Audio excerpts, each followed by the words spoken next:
Jack Chick. Do you recognize that name? Chances are you probably don't. But his name is one of the most important names in understanding the relationship between apostolics and Protestants today.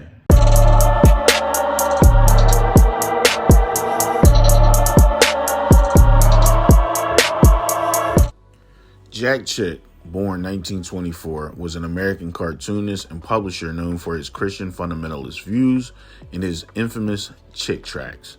According to his Wikipedia page, his tracts primarily accuse Roman Catholics and many other groups of murder and of other conspiracies. Chick Publications has released at least 23 full-size comic books and numerous tracts around the world. His comic books have been translated into over 100 languages, according to his Wikipedia page. Chick Publications has sold over 750 million tracts, videos, and comic books. So according to this illustration, this lady Helen becomes a Catholic, and because she becomes Catholic, she can no longer be loyal to her country, but to the Vatican itself. Now, I don't know where this idea comes from. To me, it seems like propaganda, a scare tactic, if you will. And remember, this was printed in what, 1960, 1970, something like that. So that's like 50 to 60 years of this kind of messaging going out all over the world repeatedly. It's wild to me. But let's check this next one out.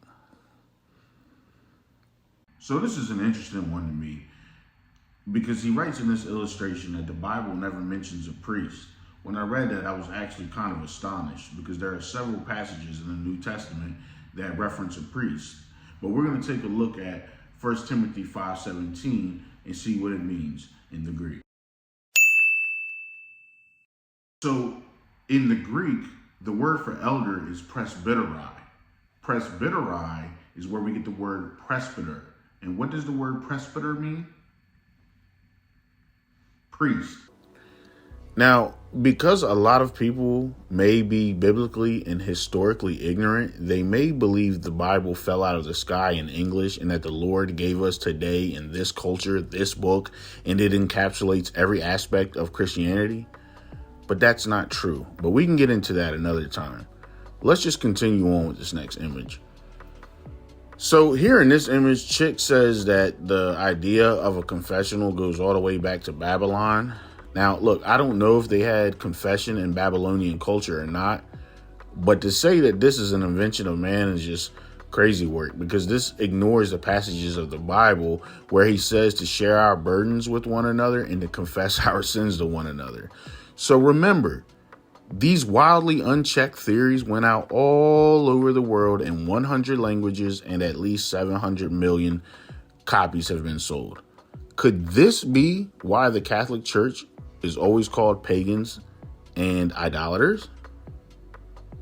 The next few images are wild. Let's take a look. Now, if you notice, the devil in these images has a certain anti-Semitic trope look to them, and I wonder why that is, especially because Jack Chick was a dispensationalist.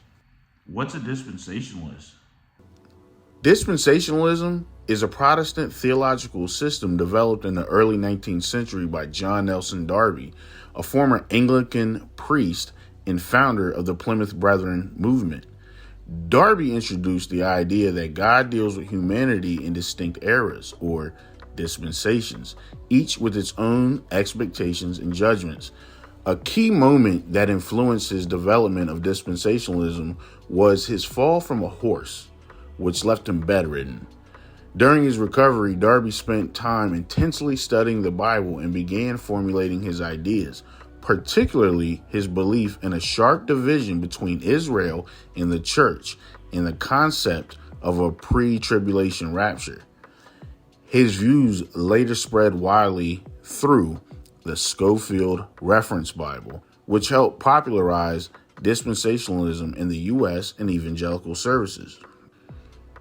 The Scofield Bible sold tens of millions of copies today.